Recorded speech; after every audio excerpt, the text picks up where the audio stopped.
Bem, vamos iniciar com a leitura de preparação que será feita pela nossa querida Laura.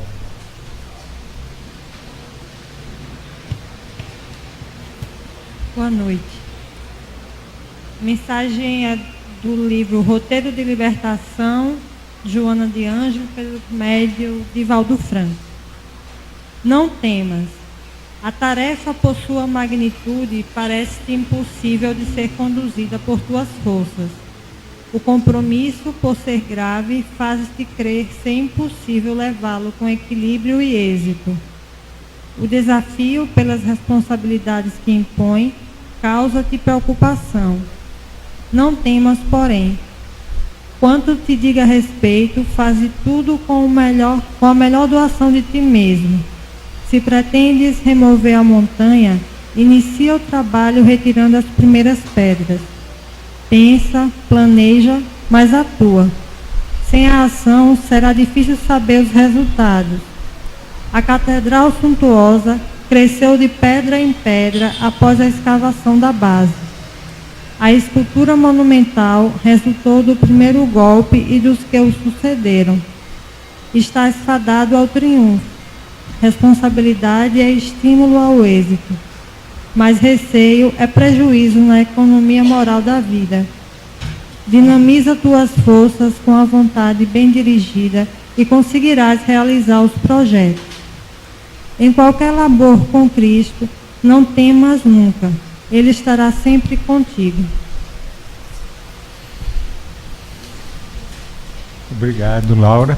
E fica aqui para nossa reflexão, não é? A gente não temer as dificuldades que se nos apresentam quando a nossa ação será no sentido de realizar o bem em qualquer campo. E como nos coloca Joana de Ângeles, em qualquer labor com Cristo, não tema, nunca temas, Ele estará sempre contigo. E isso é uma verdade real. E vamos fazer a prece inicial acompanhando mentalmente a nossa querida Vera.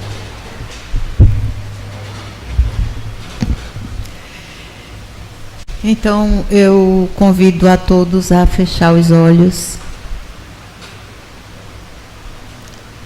respirar profundamente, esvaziar o pensamento, retirando os pensamentos que nos causam preocupações e desequilíbrios.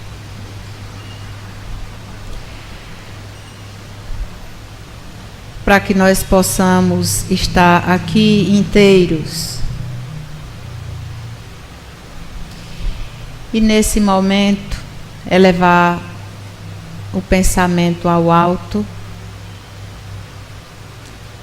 fazer uma conexão com a luz e agradecer ao Mestre Jesus pela oportunidade dada e aproveitada por nós de estarmos aqui hoje, com o propósito de ouvir a mensagem que essa casa oferece. Então, tentando visualizar a figura do Mestre Jesus, vamos reverenciá-lo e agradecer assim: Mestre Jesus, Mestre Senhor, expressamos aqui profunda gratidão pela vida e por tudo que pontua essa vida, os nossos filhos, a família, os amigos, o trabalho, a vontade de conhecer, a perseverança no crescimento. nós te pedimos coragem para que possamos ouvir e ter capacidade de refletir, guardar o que há de bom e tentar colocar no nosso exercício diário. Que a tua força fortaleça a nossa fé, ilumina a todos nós hoje, ilumina o palestrante da noite de hoje, para que ele seja claro, objetivo e que a comunicação possa se fazer, que nós possamos entender e refletir e ter disposição de praticar o que há de bom. Então, Mestre Jesus, nós te agradecemos e te pedimos que permaneça conosco, que assim seja.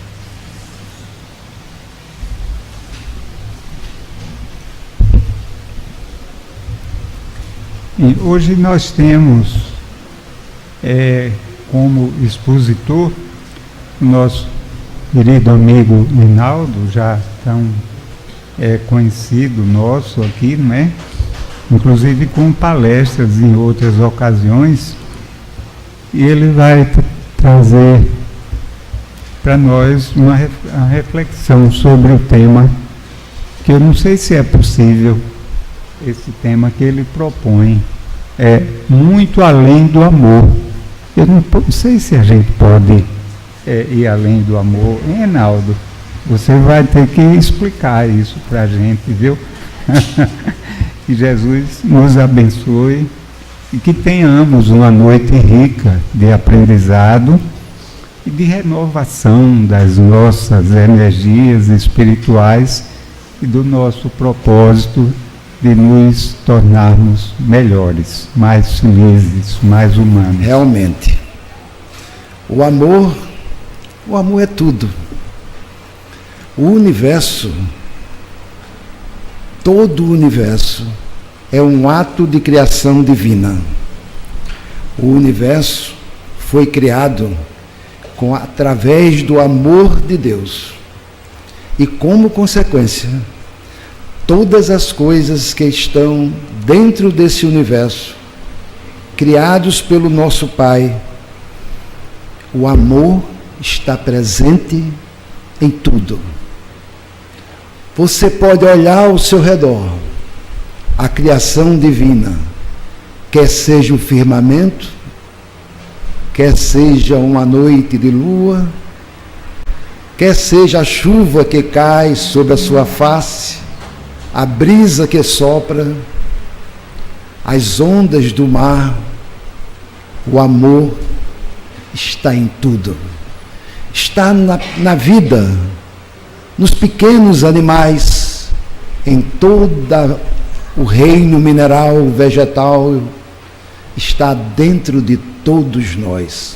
Por isso que o amor é tão sublime, que todas as virtudes negativas, o amor simplesmente joga luz sobre elas.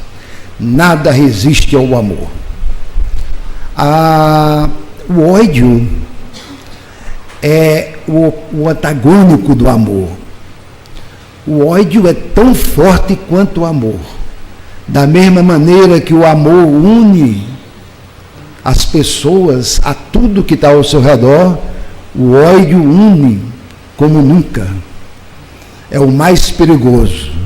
Mas o ódio, o amor joga luz nele e essas trevas se dissolvem. Mas eu não estou aqui para falar sobre o amor diretamente. Podemos até fazer isso numa outra palestra. Eu explico depois a razão do título, porque muito além do amor. Durante a nossa jornada de evolução espiritual, nós fazemos um caminho muito penoso. Estamos já há milênios no nosso desenvolvimento, cada um por um caminho diferente, cada um ocupando um patamar de escada diferente do outro. Não temos aqui nem em toda a Terra duas pessoas iguais. Não temos dois espíritos iguais. Não temos nada igual, porque o Criador é tão perfeito que ele não cria nada duas vezes. Eu costumo dar um exemplo de um grande pintor. Ele pinta um quadro maravilhoso, coloca todos os seus quadros lá, e aquele quadro maravilhoso ele vende. E uma pessoa chega e faz: eu gostaria de comprar esse quadro. Aí ele diz: esse já está vendido. Aí a pessoa diz: mas eu gostaria de ter um igual. Esse pintor, se ele fizer um igual, ele não é um bom pintor. O bom pintor só faz uma obra uma vez. E assim é o nosso Criador. Nada é igual, nada no universo. Bom, mas essa jornada nossa é uma jornada muito longa, que começa lá atrás, quando nós nem estávamos em nenhum dos reinos, estávamos simplesmente viajando como um princípio inteligente. Eu vou resumir. De repente, nos vimos no reino mineral. A terra se formou, os minerais apareceram e nós lá estávamos como princípio inteligente, organizando o mineral, criando nele estruturas diferentes para cada um. Isso passou. Evoluímos. E então fomos para o segundo reino, o reino vegetal. É aí que começa a minha história, o reino vegetal. O reino vegetal é caracterizado pela sensibilidade. As plantas todas, todo o reino vegetal, só desenvolvem a sensibilidade. Também passamos por aí e caminhamos para o mundo animal. Esse foi o mundo que nós passamos mais tempo. Nesse mundo, nós desenvolvemos os instintos básicos, principalmente a sobrevivência e a reprodução. Tudo que nós fazíamos,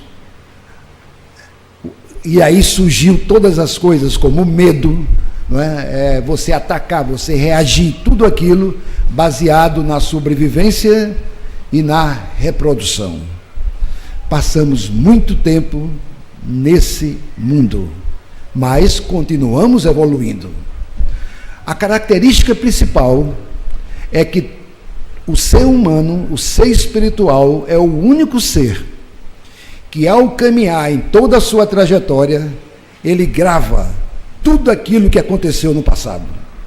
Então, quando nós caminhamos do mundo vegetal para o mundo animal, tudo fica registrado na gente. Da mesma forma, tudo o que aconteceu no mundo animal conosco ficou registrado na gente.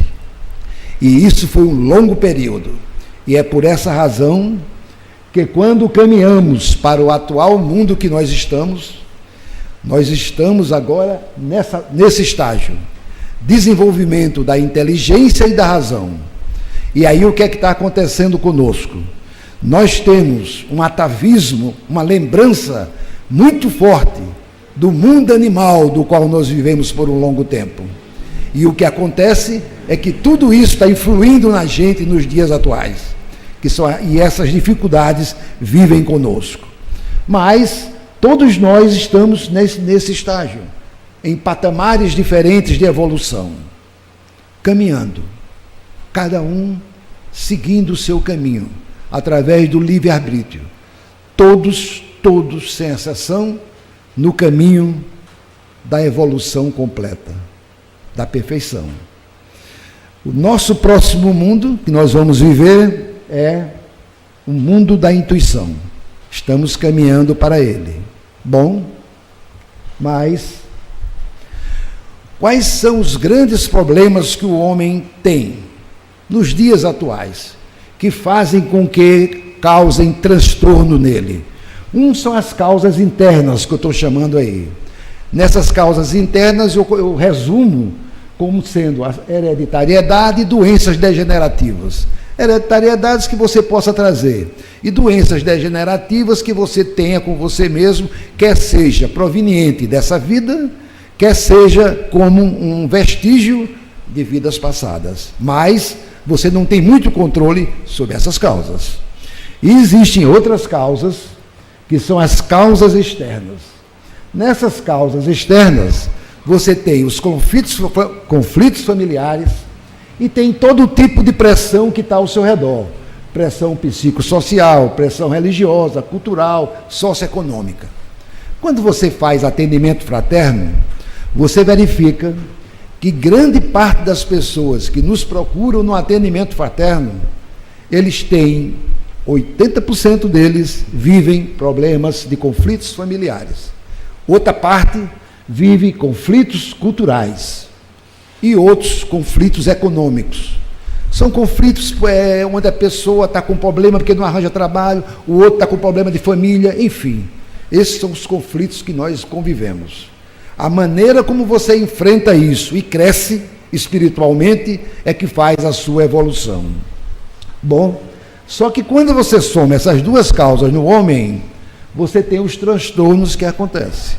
Os transtornos que o homem enfrenta são psicológicos, psiquiátricos. E para resolver isso aí, as terapias existentes são essas três hoje em dia. Ou você vai para um psicólogo, ou vai para um psicanalista, ou vai para um psiquiatra, para tratar o seu problema. Quando o problema já está num grau de desenvolvimento maior, causando em você grande aflição. Evidentemente que a nossa palestra também não é sobre isso. E eu queria chamar a atenção que grande parte das pessoas que chegam no atendimento fraterno, nós notamos que estão muito afastadas de Deus. Significa afastadas do amor. Afastadas do amor. E então, há 2000 anos atrás, Jesus nos colocou como terapia adicional à terapia do amor. Jesus nos disse, resumindo, amar ao Senhor teu Deus acima de todas as coisas. O que significa amar tudo que Deus criou, reconhecendo na criação divina a criação de Deus. Amar a natureza, amar aos animais, amar a tudo que você vê ao seu redor, amar a criação. Quando você ama a criação, você está reconhecendo Deus. E amar o teu próximo como a você mesmo. O que significa, quando você junta essas duas, está toda a definição do amor está dentro. Então, como eu disse, se alguém quiser ler sobre o amor, um livro interessantíssimo, chama-se Amor, Imbatível Amor, da Joana de Ângeles. Mas eu não estou aqui para falar sobre esse livro. Eu estou aqui para contar uma história ligada com o amor, que realmente se chama Muito Além do Amor, e eu espero me lembrar para responder a pergunta do meu irmão Leones, da razão do título ser esse, no final da palestra. Bom, falar sobre o amor realmente é um tanto interessante, mas eu quero falar um pouco sobre Dominique Lapierre, um dos maiores escritores franceses que existiu no século passado, na segunda metade do século passado. Esse escritor, essa foi a foto mais jovem que eu consegui dele. Na verdade, eu queria conseguir uma foto mais jovem. Quando ele tinha 18 anos de idade, 17 anos de idade, o pai dele era cônsul francês e foi transferido para os Estados Unidos. E lá nos Estados Unidos, Dominique Lapierre viveu a sua juventude. E ele tinha uma veia de escritor, mas ele gostava de enfrentar a vida. Ele fez de tudo. Ele lavou carro, ele entregou jornal, ele lavava vidraça. Eu me lembro ele pintava aquelas buzinas que tem em navio. Eu, quando li a relação das coisas que ele fazia, realmente era um sobrevivente. Em outras palavras também, um polivalente. Fazia de tudo por amor. E então ele recebe um carro de presente da mãe.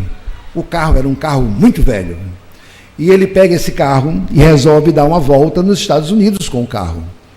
E andou com esse carro 20 mil milhas, que corresponde a mais ou menos 32 mil quilômetros. É como dar a volta ao Brasil com um carro velho. E no final, ele escreveu um livro chamado $1 a cada 1000 milhas. Ele gastou para rodar 32 mil quilômetros, ele gastou simplesmente $20. E então, todo mundo, quando o livro foi publicado, queria saber o porquê. Como é que você faz uma viagem tão longa e gasta somente $20? Bom, por onde ele passava, não vou contar o livro, ele trabalhava todo tipo de trabalho que você pode imaginar. Mas Dominique Lapierre, com esse primeiro livro, que vendeu excessivamente nos Estados Unidos e tornou-se um best-seller, como eu disse no início, ele tinha uma veia de escritor, começou a escrever outros livros. O segundo livro dele, ele se casa, jovem, e resolve fazer uma volta ao mundo. Faz uma volta ao mundo, principalmente pela Ásia, pegando Tailândia, Hong Kong, China, Japão, toda aquela região dali, e ele ama aquela região, e novamente escreveu o seu segundo livro, que foi Uma Lua de Mel em Torno do Mundo. Esse livro foi um best-seller baseado no primeiro. E então, ao se identificar muito com aquela região, Dominique Lapierre escreveu livros muito voltados para um país o qual ele se identificou demais. Evidentemente, não tenho dúvida, que deve ter ali um grau de espiritualidade entre ele e aquele país. Esse país foi a Índia. E então, ele escreve quase 30 livros, eu aí coloco alguns dos livros. O primeiro livro que eu coloco, chama a atenção ali, Essa Noite a Liberdade, é aquele livro que ele conta a vida do Mahatma Gandhi, quando Mahatma Gandhi desenvolveu a liberdade da Índia e do Paquistão do Reino Unido. Esse livro virou um best-seller, este livro virou um filme e vendeu excessivamente, foi um best-seller. Ele escreveu aquele segundo livro, chamado A Índia, Meu Amor, todos viraram filmes. O terceiro, A Cidade de Brinquedo, Meia-Noite em Bhopal, escreveu Um Arco-Íris na Noite, que foi a vida de Mandela, Paris em Chamas, enfim, um escritor de mão cheia, mas sempre com grau de grande espiritualidade nos seus livros. Bom, com isso, ele não apenas tornou-se um escritor exitoso, mas tornou-se um escritor muito rico. E a uma determinada época da vida dele, ele perguntava para si mesmo o que ele poderia fazer por aquele país, a Índia, em troco de tudo que ele tinha recebido. Bom, aqui está Dominique Lapierre nos dias atuais. Dominique é atualmente um dos maiores filantropos que existe individualmente, apesar de que muita filantropia ele tem feito com criação de fundações, etc., para ajudar a Índia. Ele ficou muito sensibilizado e resolveu fazer uma viagem. E nessa viagem ele resolveu andar as ruas que o Mahatma Gandhi tinha andado. E ele verificou que aquela Índia, que estava livre do Reino Unido, tinha vários tipos de escravidão. A escravidão da pobreza, a escravidão da doença. Isso foi em 1980. E a Índia, nessa época, tinha mais de 200 mil leprosos. Leprosos que andavam pela rua. E quando ele passeava por aquelas ruelas que Gandhi tinha andado, ele verificava que tinha pessoas de uma pobreza extrema, um país extremamente populoso, um país extremamente pobre, sem recursos. Hoje um país emergente, mas na época sem recursos. E esse país não tinha como resolver suas aflições, quer morais, quer de ordem financeiras. e os leprosos se arrastavam pelo chão. A lepra é proveniente do bacilo de Hansen, e aquele bacilo que se instala e que ataca os nervos, ele vai fazendo com que você vá perdendo parte do seu corpo, e com o passar do tempo, você vê leprosos se arrastando e pedaços do seu corpo saindo. É uma coisa triste. E, na verdade, nesse caminhar, ele tomou conhecimento de um grande aristocrata inglês que estava fechando uma casa de crianças, que tinha 500 crianças, por não ter mais dinheiro para tomar conta. E naquele momento, despertou nele, é claro que nada é o acaso, despertou nele aquela mensagem: é aí que você pode contribuir. E a partir daquele momento, Dominique entendeu, através daquela mensagem, que ele podia retribuir aquela Índia querida que tinha dado tanto para ele, o que ele podia fazer por ela. Era o mínimo. E então, Dominique dedica a sua vida daí para frente para ajudar a todos aqueles deficientes, qualquer que fosse a ordem. Então ele cria escolas das mais diversas, voltada para crianças pobres, para crianças que não tinham de como estudar, de como se formar. Criou hospitais voltados para crianças com poliomielite, crianças com deficiências de qualquer ordem, para poder desenvolver. Evidentemente, os pais não tinham a menor condição, pobreza absoluta. Ele criou hospitais, navios hospitais, que andavam pelo rio Ganges, atendendo as populações pobres. Criou hospitais para atender leprosos, que simplesmente eram colocados lá para partir. Dominique passou e tem passado ainda hoje seu tempo, junto com a sua esposa, que acompanha ele ali, dedicado a essas atividades. Bom, mas aí começa a nossa palestra. É sobre isso que eu quero falar para vocês. Essa experiência de Dominique Lapierre tocou tanto ele, que ele resolveu escrever tudo o que ele estava vendo, e escreve um dos livros mais fabulosos do século XX. Divaldo Franco diz que esse livro é um dos livros, uma das maiores obras-primas do século XX. Escreveu um artigo na revista O Reformador, maio de 1988, contando a história de Ananda. Então, a nossa palestra, se der tempo, é a história de Ananda. Aqui está a cidade de Benares, uma cidade religiosa da Índia, uma das cidades mais pobres que a Índia tem. Você olhando para ela, você verifica que ela tem vestígios de uma cidade com mesquitas, prédios grandes, de uma época mais, digamos assim, de uma época melhor.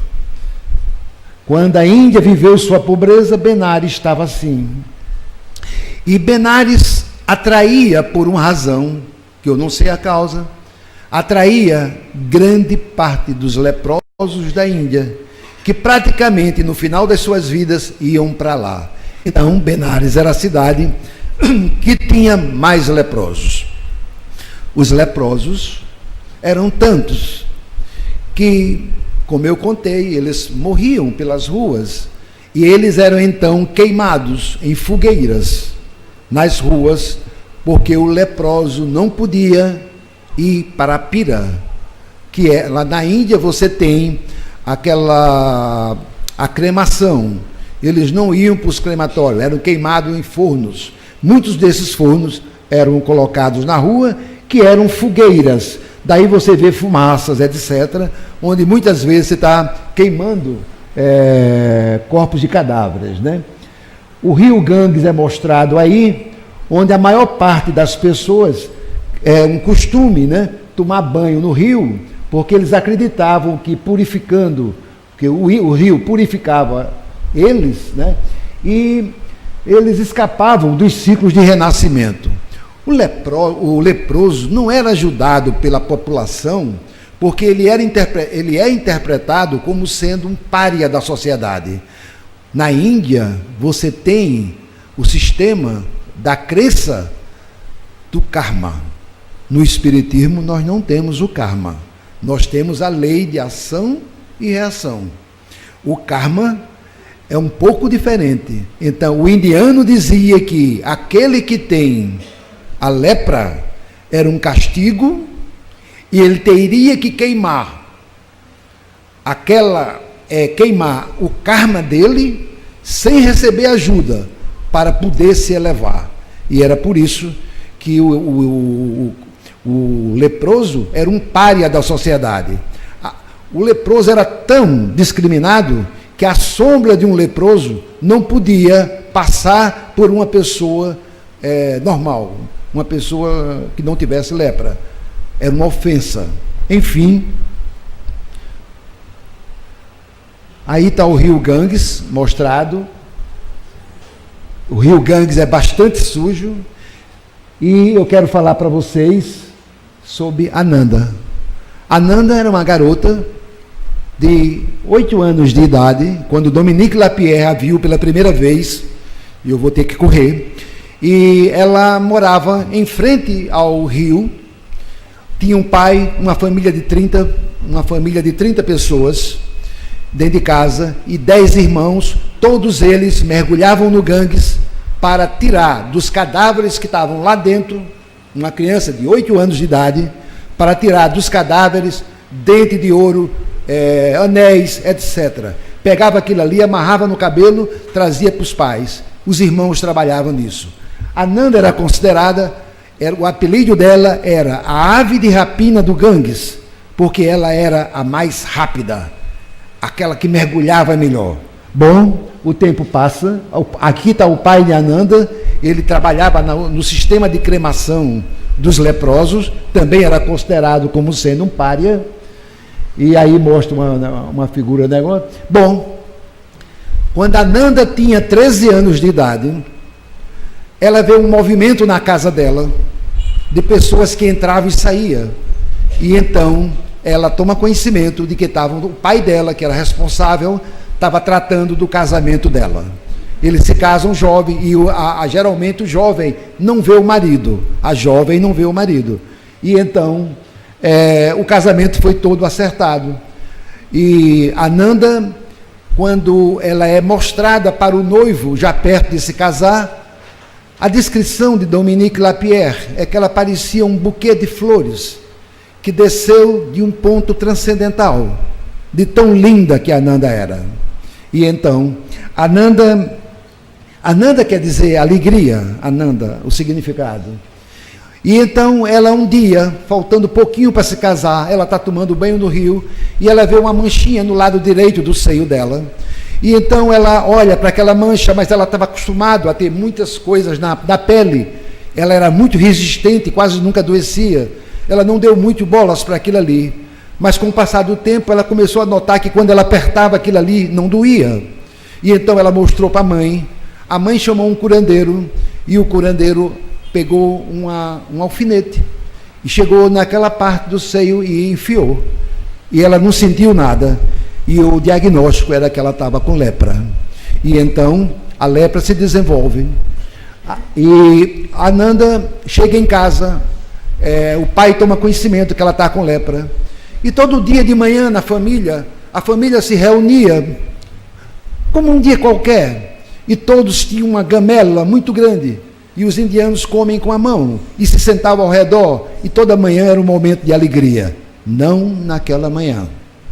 Naquela manhã, Ananda, quando chega na sala, toda a família está reunida, os 30, e o pai aponta para a porta, expulsando-a de casa, aos 14 anos de idade.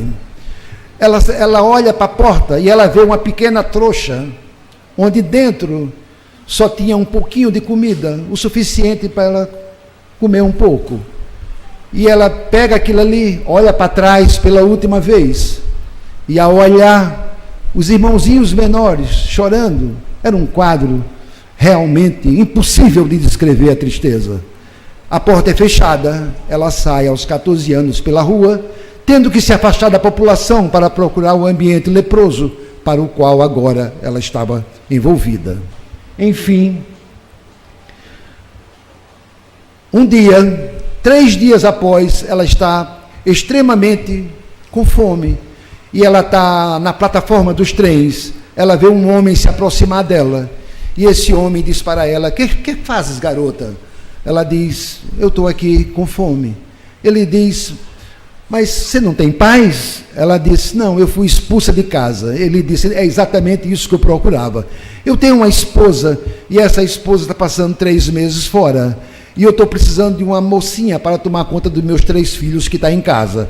Ela achou que aquilo ali era providência divina, e então ela acompanha aquele senhor, e aquele senhor não era realmente um senhor bem intencionado, era um aliciador de menores. E esse senhor leva ela para uma casa para ser treinada para fazer prostituição. Naquela época, essa casa contratava sacerdotes brahmas para treinar as garotas durante 3 dias, dizendo para elas, incutindo na mente, que servir o corpo para os outros era uma glória. E então, as crianças, quase todas com 15, 14, 16 anos, eram entregues nessa condição. E, enfim, aquilo durou 6 meses. Eu não posso descrever o que se passou nesses 6 meses, obviamente. 6 meses após, apareceu nela um chamativo para ela fugir. Ela sabia que ela tinha 2 condições: ou fugia, ou se ficasse era um terror. Mas se fugisse, não desse certo, ela morria. Ela foge. Aí está o momento em que o homem leva ela nesse rickshaw, que é um triciclo, enfim, e ela sai correndo, desesperada, sem saber para onde ir. E nessa trajetória que ela faz, ela não sabia, ela não tinha controle sobre o corpo dela, ela simplesmente corria e corria. Uma força estranha movia ela não sabia.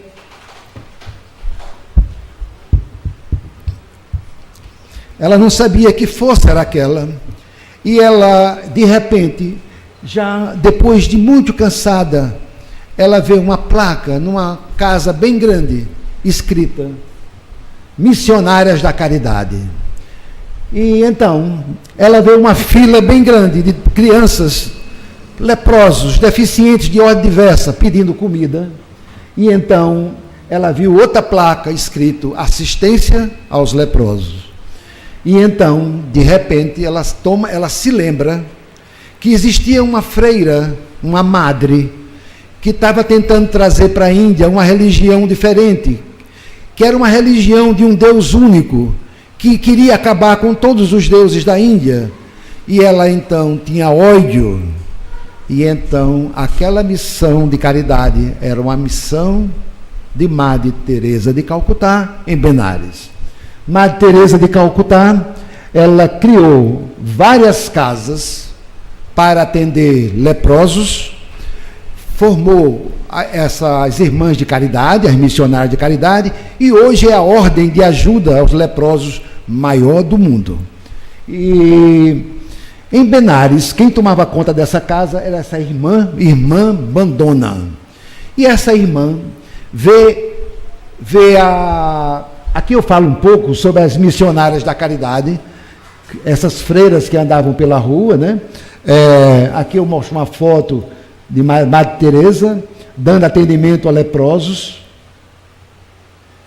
E então ela está na fila e irmã Bandona se dirige para ela e ali recolhe ela da fila e então começa a dar para ela não apenas alimento, mas começa a ensinar a religião de um único Deus.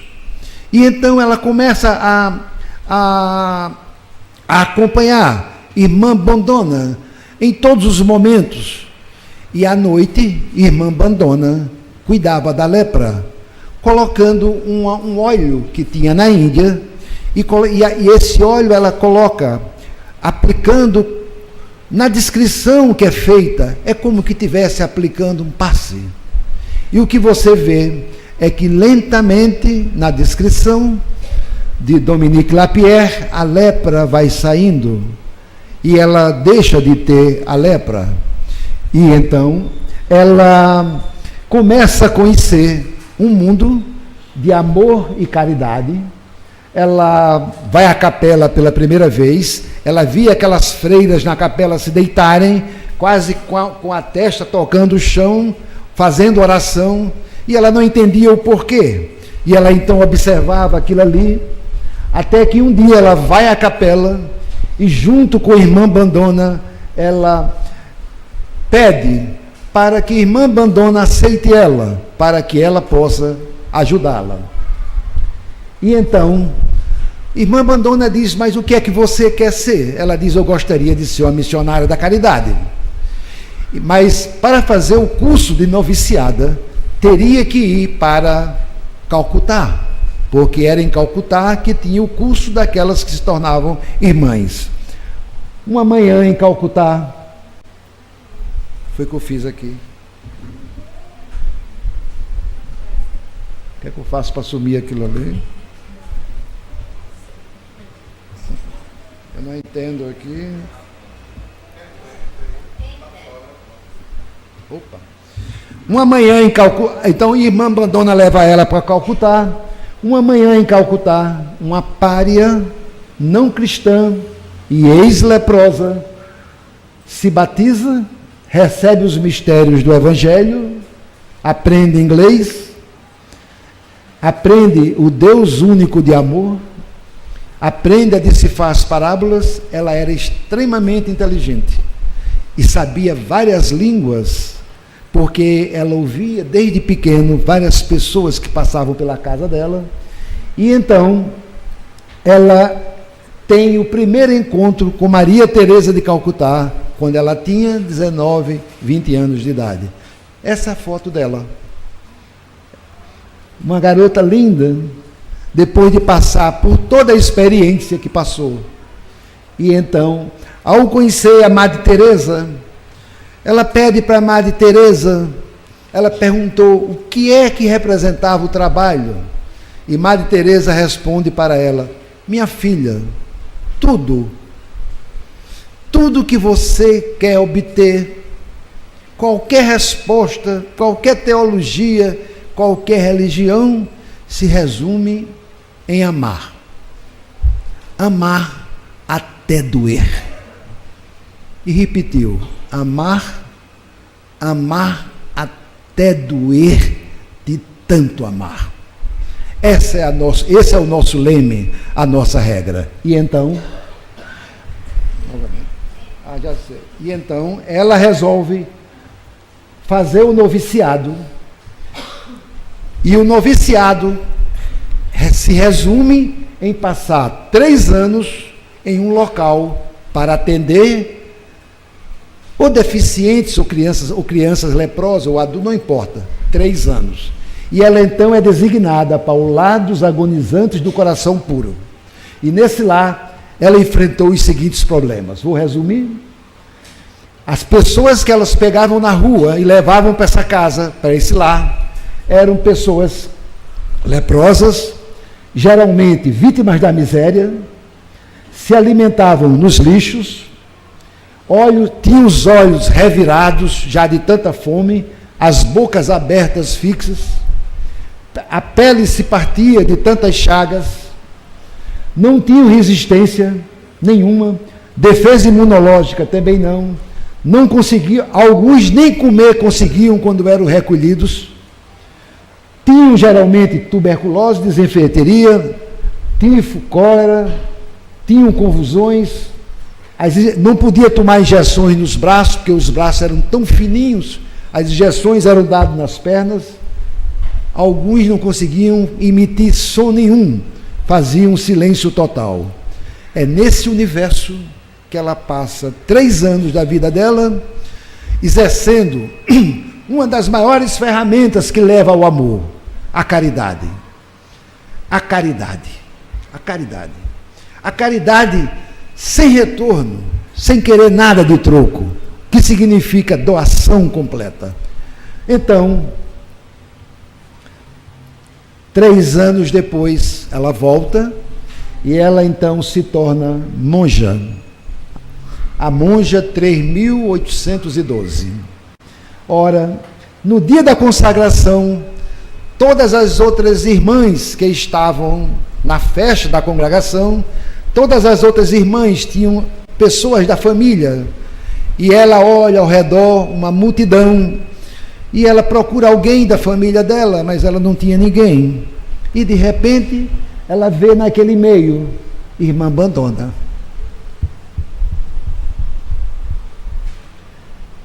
Então ela faz os votos de castidade, ela faz votos de humildade, renúncia, vivência na pobreza. Bom, e aqui começa uma outra história. Nessa época, 1984, 1986, em Nova York, um estilista de Miami, um dia, ele tem uma marca na pele e ele se dirige ao médico dermatologista, que procura entender o que era aquilo, uma mancha que ele não sabia nem nunca tinha visto antes. Aquela mancha começa a se propagar e o dermatologista entende aquilo como sendo, eu tenho 8 minutos, entende aquilo como sendo eram os tumores de Kapov. Na verdade, não eram tumores de Kapov. 1 mês depois, aquele jovem morre, sem ninguém saber a razão pelo qual tinha morrido. 2 meses depois, em Miami, 2 meses depois, em Los Angeles, um estilista morre pela mesma razão.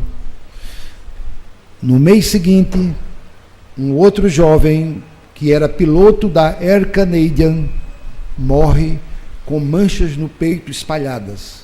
A característica era que aquilo ali se propagava extremamente rápido e que existia falência nos órgãos e que geralmente morria de 30 a 40 dias sendo totalmente destruído. Não se sabia que doença era aquela. Todos tinham as características. Eles eram homossexuais. Era a AIDS. Ninguém conhecia a AIDS. E o que acontece é que de repente apareceu em São Paulo, depois no Rio de Janeiro, e depois se alastrou pelo mundo. E os médicos ficaram sem saber como lidar com isso. A maior parte deles, que tinha em Los Angeles e em Miami, foram para Nova York. Nova York acumulou o maior número de homossexuais que tinham AIDS naquele início do problema, quando ele apareceu. E então, tudo isso apareceu devido àquela época da liberdade, quando os jovens americanos provenientes daquelas famílias que eram famílias, filhos daqueles que lutaram na guerra, que eram famílias desorganizadas, procuraram ter liberdade e confundiram liberdade com libertinagem ou mesmo com liberdade voltada para a parte sexual, e não tiveram controle. E um macaco que tinha o peito amarelo na África, transmitia o vírus da AIDS para os outros macacos, sem efeito nenhum.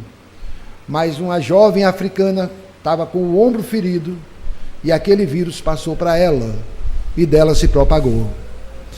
E então, não se sabia o que fazer com aquilo, e no começo, todos os jovens iam morrendo praticamente nas ruas, nos viadutos, e eram levados para os hospitais, mas os hospitais não cabiam. E o que acontece é que apenas um hospital em Nova York recebia. E nesse período, Madre Teresa de Calcutá está voltando de um voo de Roma, indo para os Estados Unidos, e toma conhecimento que os aidéticos não estavam tendo o atendimento devido. Bom, eu coloco aqui algumas fotos rapidamente. Aqui está exatamente na época, o hospital que recebia, e eles se amontoavam perto do hospital, porque o hospital não mais o recebia. Passaram então a ir para as ruas, morrendo nas ruas, como que fosse um nada. Passaram a fazer passeatas, pedindo, nós precisamos de saúde e pesquisa. Os pais perdiam os filhos em casa, filhos queridos, com 2 meses, 3 meses no máximo. A igreja dizia, AIDS é o flagelo, né? Quer dizer, a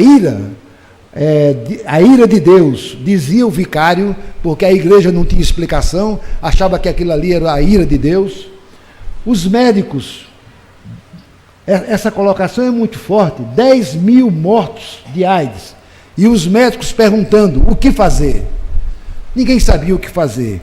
E é nesse clima que Madre Teresa de Calcutá resolveu ajudar os aidéticos em Nova York, e ela então entra em contato com o prefeito, consegue uma casa em Nova York e manda para lá algumas freiras irmãs da caridade. Eu me lembro, na narrativa do livro é engraçado, quando elas chegam no aeroporto, a alfândega teve o maior susto. Descem algumas irmãs cuja bagagem era apenas uma bacia, um pedaço de sabão, 2 peças íntimas e 2 vestimentos de freiras. Aquilo é tudo que uma missionária tem, como sendo, eu tenho isso, que é dela, para servir ao próximo.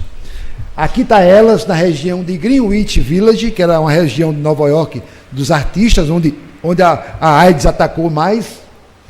Ela consegue esse prédio, e é nesse prédio que Madre Teresa de Calcutá e Ananda, a freira Ananda, a irmã Ananda, vem para Nova York para passar outro período da vida dela ajudando os aidéticos. Bom, Madre Teresa de Calcutá, ela tomou conhecimento que na prisão tinha muitos aidéticos, e ela então trouxe os prisioneiros também para dar atendimento. Estou correndo agora. Um desses prisioneiros se apaixona por Ananda, e ela disse para ele que ela não podia corresponder, porque ela era casada com Jesus, mas ele era um criminoso. Quando ela diz isso, a ira toma conta dele, e ele planeja se vingar. E outro dia, no dia seguinte, quando ela está fazendo atendimento para um aidético, ele chega por trás, tira sangue dele, e ele estava para morrer já, e injeta nela, exatamente aqui. E Ananda passa a viver outro dilema agora, mas o vírus da AIDS leva 10 anos para se colocar. Bom, o tempo passou, Deus não queria que Ananda tivesse AIDS. Ela não pegou AIDS. E aquele prisioneiro que fez aquilo faleceu, etc. E então, durante um tempo muito longo em Nova York, ela faz a segunda parte da vida dela, passando a vida atendendo aos aidéticos. É nesse período que a China, pela primeira vez, a China, que é um país fechado, abre ajuda para irmãos irem lá ajudar as crianças pobres e os autistas. E então irmã Ananda é transferida para a China, exatamente para Xangai, para trabalhar com as crianças pobres, deficientes e autistas. Aqui estão as crianças que ela trabalha atualmente. E eu queria concluir dizendo que quem ama não adoece. Quem ama tem doenças, mas não é doente. A doença é um acidente de percurso na jornada do corpo, que experimenta transformações. Que o divino amor tome conta de nós e que nos seja possível amar muito além do amor. Eu queria encerrar a palestra respondendo a pergunta do meu amigo Leônidas. O porquê da palestra se chamar Muito Além do Amor. Um aidético, no ato da sua partida, depois de Ananda passar várias horas com ele nos braços, só sabendo que não poderia fazer nada, só dar amor. Ele, antes de partir, ele olha para ela e diz: o que vocês fazem aqui está muito além do amor. Boa noite.